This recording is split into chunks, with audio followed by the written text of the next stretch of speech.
Hey salut et bienvenue de retour sur ma chaîne pour des vidéos et aujourd'hui un jeu super original. On est sur Hearthstone mais au rang légende, c'est pas n'importe qui est légende, bon, un peu mais bon ça peut pas lire. Présentation d'un petit chasseur full face, alors tout le monde en a plus ou moins parlé, je m'en fous. Euh, Parce que chacun a sa version et comme ça moi j'ai la mienne et tout le monde est content. Et je vais quand même vous proposer un peu de gameplay et surtout expliquer comment jouer le deck, enfin en tout cas, comment je vois la vision du jeu du deck. Ça va me dire ce que je dis. Parce que je suis concentré sur mon mulligan en même temps, donc on va garder le tireur parce que c'est excellent. Et on va aller chercher peut-être le tour 2, c'est un peu mieux. Et on rencontre plein de voleurs en ce moment. Et je sais pas encore trop si le voleur c'est un bon match-up. Le chaman ça peut aller. Bon, tant qu'on en est à parler de decks qui pullulent. Donc le but du deck, aller dans la gueule. Très rarement faire des trades en fait parce que souvent en ce moment en tout cas ils vont aller gérer nos créatures avec des ruées ou avec des spells. Et les créatures restent pas souvent en vie. Donc autant en profiter tant qu'elles sont là pour aller face avec. Je pense que je vais aller faire compagnon animal là. Si jamais, voilà, je vais dire si jamais j'ai un souffleur c'est excellent, on peut peut-être pas le gérer tout de suite. Et même si si j'ai un Léoc comme ça on profite avec le tireur et puis sur Misha c'est toujours bien. Et dans tous les cas je peux faire tireur pouvoir héroïque ou piège pour 3 donc le but vraiment le plus compliqué entre guillemets, le truc dans lequel il faut le plus réfléchir pour quand on joue ce deck, c'est optimiser la mana et les dégâts en réfléchissant au tour enfin, plusieurs tours en avance et pour vraiment tuer le plus vite possible. Tuer avant que l'adversaire mette des provocations, enfin faire le plus de dégâts avec son board avant que l'adversaire mette des provocations pour ensuite le finir avec des dégâts à distance de type ordre le tuer, les petits spells, les buveuses, etc. On va mettre le deuxième tireur. On va faire un pistage, mais bon, profite vraiment. Le voleur en plus a pas vraiment de provocation. Au bout d'un moment, il va avoir là, normalement, s'il est pas trop mauvais, il va nous jouer la 2-5, Râle d'agonie qui buff toute sa main, et ensuite il va nous jouer des ruées vol de vie. Donc, on n'a plus beaucoup de tours pour utiliser notre board. Ok, ça c'est c'est un voleur Galaxon. Meilleur match-up. C'est un peu plus contrôle. En plus là il a fait une mauvaise sortie donc c'est tout bon pour nous ça. Donc voilà. Dans ma liste, il n'y en a pas beaucoup qui les jouent mais j'ai rajouté les troupiers des sables kobold parce que je les trouve vraiment pas mal. Et ils sont vraiment dans cette optique de faire des dégâts à distance à travers les taunts et ce genre de choses.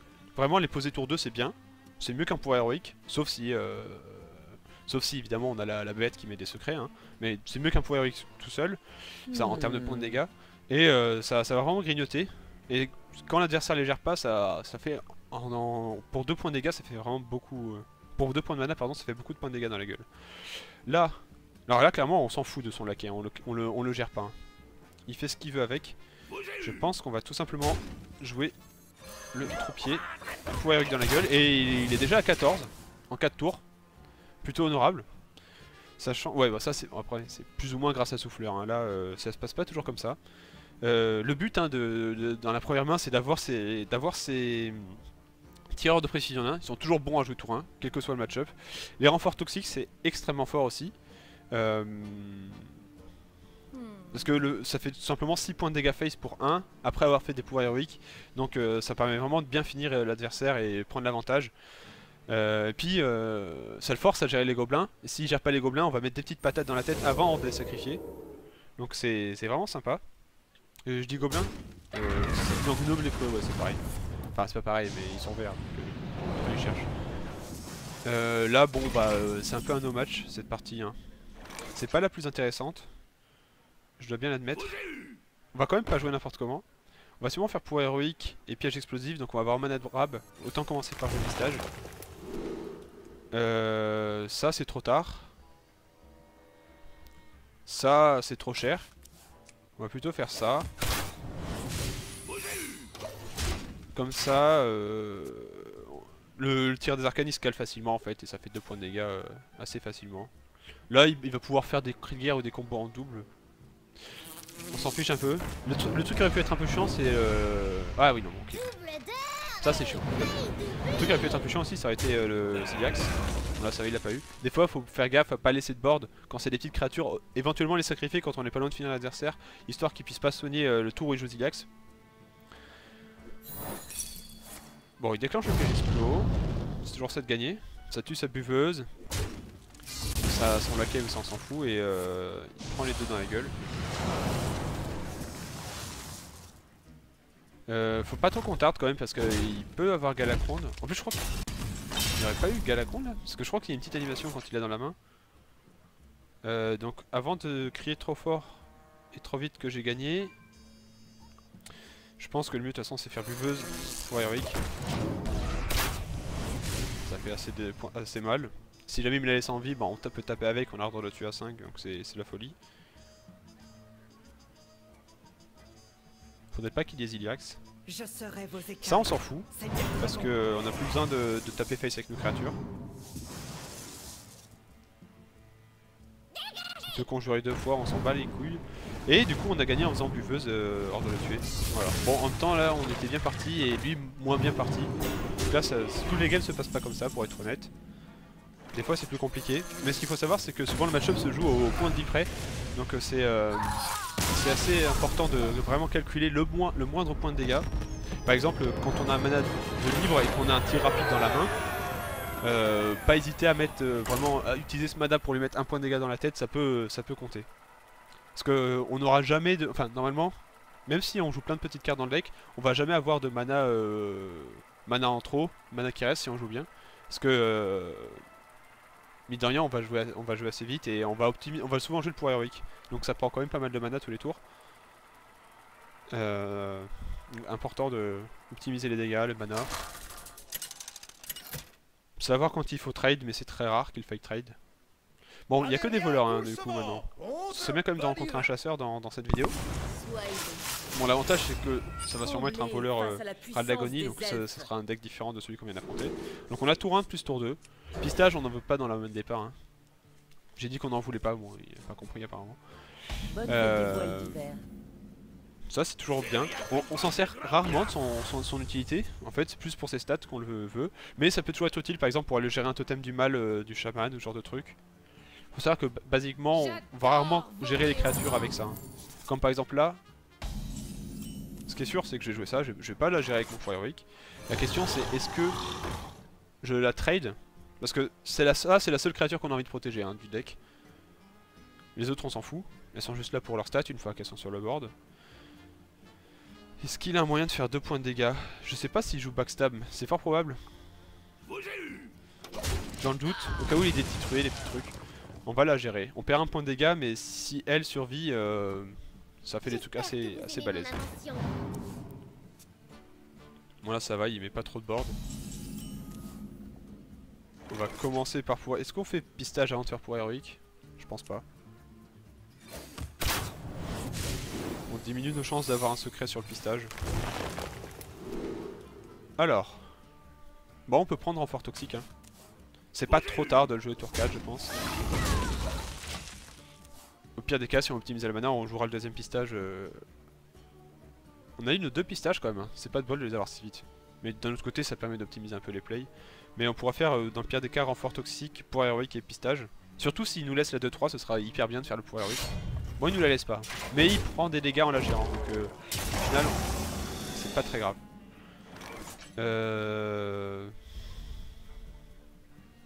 Ça, faut faire. Si on le fait trop tard après... Ça, on le fait de toute façon parce qu'on va avoir un mana durable. Donc ça sert à rien de prendre le deuxième, on n'aura pas le temps d'activer. Autant prendre le compagnon animal. La question c'est est-ce que je fais un piège ou est-ce que je fais pour héroïque? Sachant que le piège va pas servir le prochain tour, autant faire le pour héroïque. Il a pas de créature donc au pire il déclenchera le piège explosif en attaquant avec son héros, mais c'est pas hyper rentable. Dans tous les cas on le met de face, donc c'est comme si on l'avait fait pour héroïque. J'espère que vous aimez mon invention. Puis c'est un piège vivant qu'on a découpé. J'avais même pas regardé. Ok, là il a un peu... Il a pas eu de chance, il a pas de truc à 0. Ah non, il a encore la pièce dans sa main, donc il aurait pu... S'il l'avait eu, il aurait pu faire pièce et la 2-5. Heureusement pour nous, il l'a pas. Donc ça nous fait vraiment gagner du temps. On va le laisser s'étaler un peu, comme ça on aura un bon là chez les chiens. Là, ce tour-ci, on peut faire... Compagnon animal. Là, on face, hein, on s'en fout de protéger les hawks. Il va se débrouiller. Est-ce qu'on fait pouvoir héroïque? piège explosif ou détournement. Ah mais on a la quête? Non, faut faire pour Héroïque qu'on a la quête. Je me pose la question pour rien. On a la petite quête annexe des gnomes lépreux qui est vraiment balèze. Hein. Ça met pour 1 point de mana, si on y arrive, on fait 6 points de dégâts, au moins face. Puis on a les petites 1-1 qui font chier aussi quand même. Alors là, il joue pas au... après bon, il va quand même perdre des créatures, donc ça va. J'allais dire il joue pas beaucoup autour de lâcher les chiens, mais c'est vrai que c'est quand même fort de faire tapis pour ces pirates. Donc au final il laisse pas tant de créatures, il a bien joué, j'ai rien dit. On va sûrement faire pour héroïque. Hein. Détournement c'est pas ouf parce qu'il n'y a pas de grosses créatures. Après en fait on peut faire les deux secrets. On va faire les deux secrets. Alors dans l'ordre, on fait d'abord piège explosif et ensuite détournement. Parce que on veut pas activer le détournement avec une créature qui va mourir. En fait si on joue le détournement avant et qu'il attaque avec une créature qui a 2 points de vie au moins, ça va déclencher le détournement et avant qu'il attaque sa nouvelle cible, il va déclencher le piège explosif et il va perdre son attaquant. Ce qui fait que le détournement n'aura servi à rien. Alors que si on joue le piège explosif avant, si elle meurt sur le piège explosif, bah la créature n'activera pas le détournement et ce sera une autre qui l'activera. Bon il gagne, il soigne de 1 mais il prend les deux du même le problème. Il garde ses créatures mais... Donc là il active le piège explosif et vu que le tapis survit, il active le détournement. En plus du coup toutes ces autres créatures sont mortes. Donc il va forcément... Ah, je sais pas s'il aurait pu attaquer à une créature morte. Je sais pas. Si c'est un hasard ou si c'est normal qu'il soit attaqué la tête. Et du coup on a l'étal. Bien joué. Ouais, large. On était deux dessus. Voilà. Bon, je pense que cette game était assez représentative de ce que peut faire le deck. Je suis content. On va quand même enchaîner parce que mine de rien les games se font assez vite. C'est l'avantage du deck, c'est qu'il est fort et qu'on progresse vite avec. Alors d'un autre côté on pourrait se dire que c'est un peu dégueulasse de jouer ce genre de deck, c'est no fun, c'est no brain aussi, mais pas tant que ça, en final ça nécessite pas mal de réflexion, plus que certains decks contrôle. Et ça permet justement de réguler un peu ses decks trop greedy ou ce genre de trucs. Par exemple le voleur Aldagoni, bon bah s'il fait pas une sortie parfaite, c'est compliqué pour lui. Bon là c'est que de la merde cette main, on veut vraiment des petites créatures au début. Donc on envoie tout. Un druide. Druide j'en ai pas rencontré beaucoup mais de mémoire je les explose.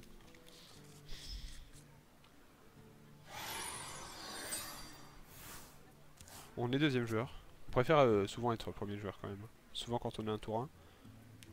Avec la pièce c'est bien quand on a la 2-3 posée, là, le tracker phasique, mais bon là on l'a pas.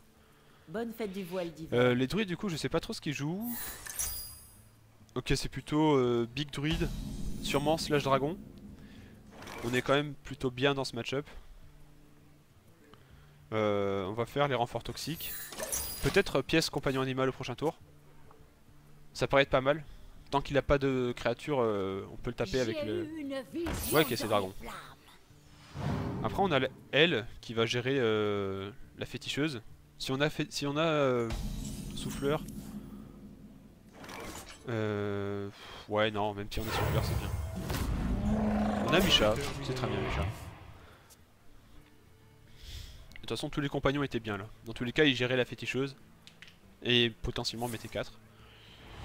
Hurlement féroce, bon c'est un peu chiant mais bon il fait rien de son tour donc ça va. Donc là, si on a bien retenu la leçon, on ne trade pas. Dans tous les cas il va avoir une colère ou un...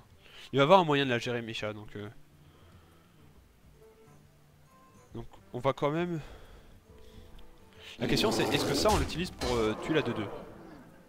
La réponse est sûrement non parce qu'en fait il a probablement un balayage. Enfin il a probablement pas de colère sinon il aurait géré avec Misha avec colère plus féticheuse. Donc s'il la gère c'est avec des abeilles ou avec balayage et dans tous les cas le fait qu'on le gère ou pas ça on s'en fout. Donc ça on joue. Et on va jouer un tir double dans la tête. On garde le tir des arcades au cas où. Dans tous les cas ça coûte autant de mana donc et puis on a plus de versatilité en gardant les deux sorts. Je sais pas si j'ai fait le bon play mais c'est ce que je juge être bon. J'ai pas affronté beaucoup de druides aussi donc je connais pas exactement ce qu'ils jouent dans leur liste. Donc c'est un inconvénient aussi qu'on a, c'est qu'on peut pas forcément anticiper tout leur play. Même si globalement bon il va jouer des gros trucs. Ok. Bon, du coup, le tir des arcades, on va le faire maintenant, ça va pas changer grand chose. Pourquoi il a une innervation? Il hésite à faire quoi? Éclat lunaire? Non, il joue pas Maligos. Tu peux finir ton tour du coup si tu veux.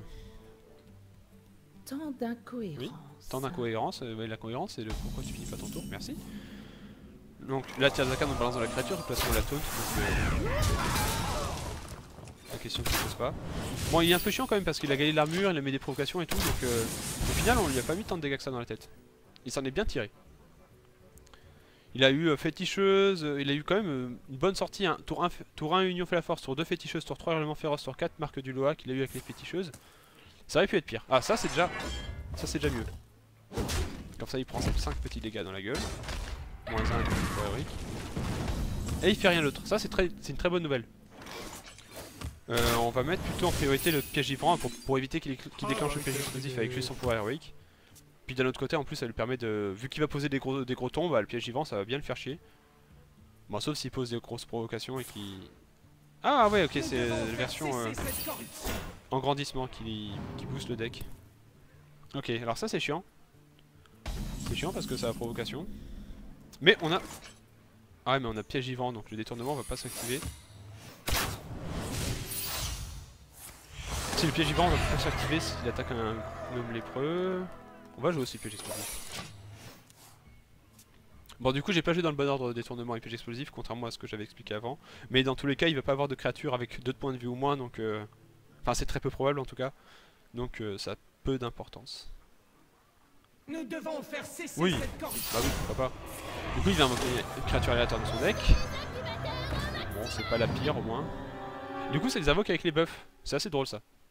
Ça a l'air d'être sympa comme deck. Je pense que ça galère quand même contre les decks agressifs. Là, il va peut-être me déboîter parce qu'il a fait une bonne sortie quand même. Mais son seul moyen de gagner des PV, c'est hurlement féroce. Donc s'il a pas le deuxième tout de suite, ça peut passer. Je pense que ça, on va le garder pour lâcher les chiens. Donc on va juste lui balancer paf et paf. Je sais pas si ça vaut le coup de... Je pense qu'on va sacrifier nos gnome lépreux, comme ça il peut pas les attaquer avec le détournement. Ça augmente les chances qu'il se tape lui-même ou qu'il tape une de ses créatures. Et mine de rien, prochain tour on fait... Pour l'instant, enfin s'il fait pas de pouvoir héroïque, on a gagné le prochain tour. Ah quoi qu'en plus on a le piège explos. On est large. On est large. On va très probablement la gagner celle-là du coup. Ça déclenche quand même le piège explos, ok. Il a 5. Donc faut vraiment pas qu'il ait hurlement féroce. Après il a pioché moins de la moitié de son deck. Donc s'il a le hurlement féroce c'est un gros bâtard. Après tu peux t'attaquer la tête aussi. Voilà ça aide. Bon s'il avait attaqué l'autre il aurait perdu toutes ses créatures. Donc ça aurait été quand même cool. Mais moins. Bon bah ça c'est fait. Bon les druides hein, les druides ils sont un peu greedy. Donc je vous avoue que je crois pas avoir déjà perdu contre un druide. Avec ce deck en tout cas. On peut en lancer encore une ou deux je pense hein. On en est même pas une demi-heure de vidéo. Je voulais faire un road to top 1000 mais j'ai pas trop gagné hélas au début. Mais je vais potentiellement sûrement refaire d'autres vidéos avec d'autres decks quand même parce que c'est bien sympa 2 minutes hein, mais... Ah, si on voit un match-up mirror ça peut être intéressant. C'est assez technique. Enfin, c'est possible de mal jouer, j'en ai déjà vu pas mal qui faisaient n'importe quoi en face de moi. Bon, c'était pas encore légende, c'était rang 1 mais quand même. Renfort toxique c'est super fort dans le match-up, le reste on veut pas, on veut tour 1, on veut la 1-3. Il a renvoyé toute sa main, c'est une bonne nouvelle. Alors l'astuce hein, c'est que il faut pas trade, sauf éventuellement la 2-3 qui met les secrets. Ah celle-là. Et du coup... Ce qui peut être chiant c'est si jamais il a le tireur de précision nain, il peut la gérer en tapant avec son tireur de précision nain et pouvoir héroïque. Mais là vu que il a pas posé son tireur de précision nain, on est tranquille. Et donc là on va pouvoir aller faire péter un secret tout de suite. Et ça c'est vachement cool. Tant pis si on profite pas de la quête. Est-ce qu'on fait quand même un secret? Oui je pense. On aurait pu jouer ça mais c'est méga blesse de jouer un secret puis ça lui met 2 dans la tête dans tous les cas. Comme ça prochain tour on peut faire ça plus pouvoir héroïque. Si jamais il a déjà pas. Ok bon. Bon là il a fait une sortie de merde. Donc ça va pas être très tactique. Il a pas eu de chance. Il va faire des gnomes lépreux, c'est bien, mais ça va pas suffire. Moi, Moi je fais des pouvoirs héroïques aussi, hein, écoute. Sauf que j'ai une créature qui tape donc je fais plus mal. Il va avoir ses gnomes lépreux un peu avant mais ça va pas suffire pour me tuer. Et vraiment ouais, le match-up c'est calculer ce qu'il peut avoir dans la main, les manières qu'il peut avoir de nous finir pour ça se finit souvent au tour près. Et pas gérer les créatures sauf éventuellement cette 2-3 si c'est pas trop compliqué à gérer. Faire gaffe aux secrets, évidemment. En gros, c'est très souvent les mêmes secrets, hein. Il y a très rarement des pièges explosifs, c'est souvent pièges explosifs, pièges givrants et détournements. Très rarement des pièges à serpent, pardon, je voulais dire. Donc là, si je vais face, si c'est givrant, ça me la renvoie. Donc il faut faire pouvoir avec avant. Si c'est explosif, c'est pas grave. Si c'est détournement, on va attaquer un gnome lépreux, donc c'est pas très grave. On va sûrement faire pouvoir héroïque avant, histoire d'avoir encore un secret. Au cas où ce soit un givrant. Et on va essayer d'attaquer dans la tête. Ça va forcément déclencher son piège, mais... Ok, détournement. Tant qu'on tape un gnome lépreux, c'est le moins grave. Et là, on va jouer le troupier. Hein. Bon, on n'a pas grand chose de mieux à faire. Prochain tour, on a les gnomes lépreux, et le tour d'après, on le tue. C'est plus ou moins le plan. Il nous a un peu rattrapé en point de vie, mais nous on a 3 secrets et une quête qui est quasiment activée. Donc clairement, on est assez confiant. Ça se joue pas mal à la sortie quand même. Enfin, souvent quand c'est des mirror match-up de decks qui vont très vite comme ça se joue vraiment aux deux premiers tours, 2-3 premiers tours. Il a pas eu de chance, il a tout mulligan et il a pas eu de tour 1. Enfin, il a eu la quête annexe, mais ça suffit pas. Hein. Il a un 3 et met un peu la pression, puis il met les dégâts quand même, mine de rien. Alors. Ça on s'en fout un petit peu parce qu'on a un piège givrant. Il nous reste pas de piège givrant dans le deck, donc faut pas faire avec le pouvoir héroïque. Faudra jouer sur une autre main. Tant pis, le pouvoir héroïque ramènera pas de secret, mais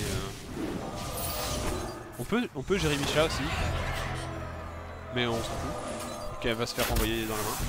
Sauf si c'est un chien, sauf s'il lâche les chiens. Donc en fait là j'ai mal joué. Parce que sur lâcher les chiens, il a 4 chiens et en plus il peut déclencher mon piège givrant avec un chien, donc j'aurais dû tirer des arcanes dans Micha et envoyer la 2-2. Dans tous les cas j'avais assez pour le finir au prochain tour.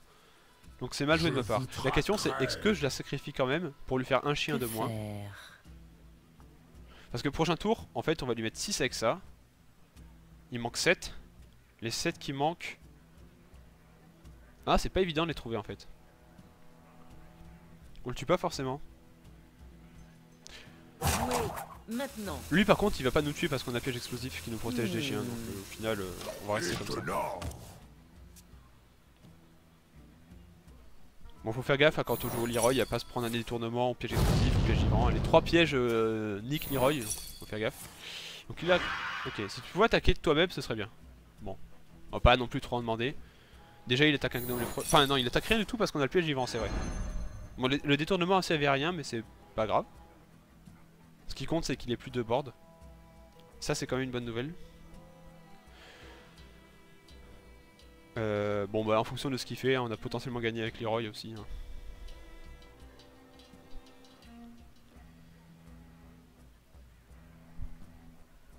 Donc très important, contrôler les points de vue adverses, vérifier qu'ils sont pas trop hauts. Ça c'est la blague de Lowello, hein, j'avoue. Je l'ai pas inventé. Bon, du coup maintenant qu'il a déclenché le piège explosif, il peut attaquer avec ses chiens. Pour l'instant il a 8 dégâts avec ses chiens, puis 10 avec le pouvoir héroïque, donc ça suffit pas. S'il va full face, il est sûrement perdu. On va voir ce qu'il va faire. Ok c'est quoi, c'est un piège explosif, sûrement.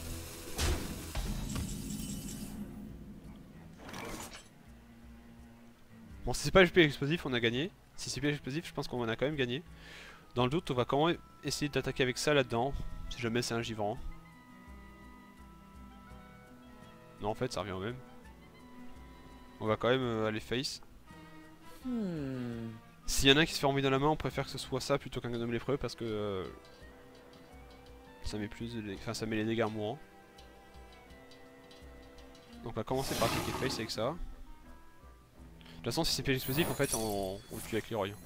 J'ai réfléchi pour lui. On a gagné. Voilà. Allez, une dernière. En espérant tomber contre un chaman, sinon tant pis hein. On va faire avec. Bon je suis désolé à ma cam bug un peu parce que c'est une cam d'ordinateur portable, c'est bien de la merde. Puis en plus du coup je fais tout tourner sur un ordi portable donc en 2 écrans donc il galère un petit peu. Au moins le jeu est fluide. Ah, un chaman. Suffisait de demander. Alors c'est pas sûr qu'on ait battu le chaman hein. Ça il faut savoir quand même. Ça c'est bien tour 2 mais je sais pas si on a envie de le garder. Parce qu'on a d'autres bons tours 2 à avoir et on veut vraiment avoir le tireur de précision nain. Donc ça c'est meilleur en tour 2 à avoir déjà. Bon après ce qui est chiant c'est que les chamans ils ont quand même pas mal de petits trucs en early. Donc il peut y avoir le murloc qui donne un laquais, ce genre de truc. Et mine de rien c'est assez chiant. Et souvent ça gère assez facilement notre 2-3. On va voir en fonction de ce qu'il fait, peut-être qu'on va attendre le tour 4 pour le jouer lui. Mais tour 4 c'est déjà tard. S'il fait rien tour 1 on la joue. Ok, je pense qu'on la joue. Il y a des probas pour qu'il la gère, genre s'il sort le murloc qui invoque à laquais puis qu'il a la ruée ou... Ok ça nous va. Je pense pas qu'on le gère parce que ça nous coûterait 4 points de dégâts. Et clairement, on n'a pas envie de perdre 4 points de dégâts. Donc là, on a un mana en rab. Boum, dans la gueule. Parce que là, tour 4, en fait, on va faire tout de trucs qui coûtent 2. Ensuite, tour suivant, on va peut-être faire ordre de le tuer plus un pouvoir héroïque ou un autre truc. On va piocher des trucs à 1. Donc, on n'a pas le temps de. Enfin, on n'a pas de mana à perdre. Donc, vraiment, Totem du mal, c'est un peu chiant. Mais vu qu'il le pose au tour 3 et pas au tour 1, hein, ça va. On pourrait gérer avec tireur de précision nain. Mais on s'en branle, clairement. En plus, le tracker a l'avantage d'être une bête, donc ça fonctionne avec l'ordre de le tuer. S'il est encore en vie prochain tour, on lui met très très cher. Alors à partir de maintenant, il va commencer à jouer à notre board.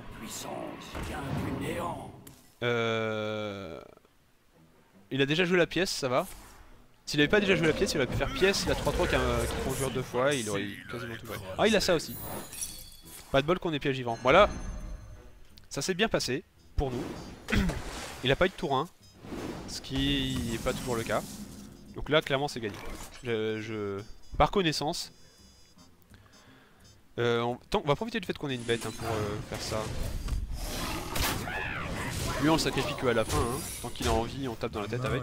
Bon, il a pas fait une très bonne sortie, le pauvre enfant. Les fois, les chamans font des meilleures sorties. Ce qu'il faut savoir, c'est que vaut vraiment tireur de précision tour 1 ou la quête annexe, ou pire. Et tireur de précision, on gère rarement ces créatures, sauf si on veut protéger le protecteur phasique et qu'on veut gérer des 2-1 pour éviter qu'elle se fasse tuer par une seule 2-1 avec ruée. Mais à partir du tour 5, de toute façon, il en invoque 2 avec... pas celle-là, mais l'autre qui est mieux, celle qui est la 3-3 qui conjure 2 fois. Donc... j'ai beaucoup de fois donc. Bon ça de toute façon c'est sûr. Ça aussi, du coup on fait ça. J'aurais dû faire l'arc aussi. Ah bah ça c'est dommage ça. Ça c'est dommage. Bon de toute façon c'est gagné. Hein. Là c'était déjà gagné avant. Qu'est-ce que je disais? Oui, donc quand le match-up est un peu plus compliqué. Oh, ça c'est pas mal pour lui ça. Il gagne pas mal de temps. Après il est à 16. Normalement ça le fait quand même hein. Piège vivant avec ça, bon c'est un peu dommage. Bon elle meurt au moins, vu qu'il a la main pleine. Mais dans tous les cas il aurait jamais rejoué.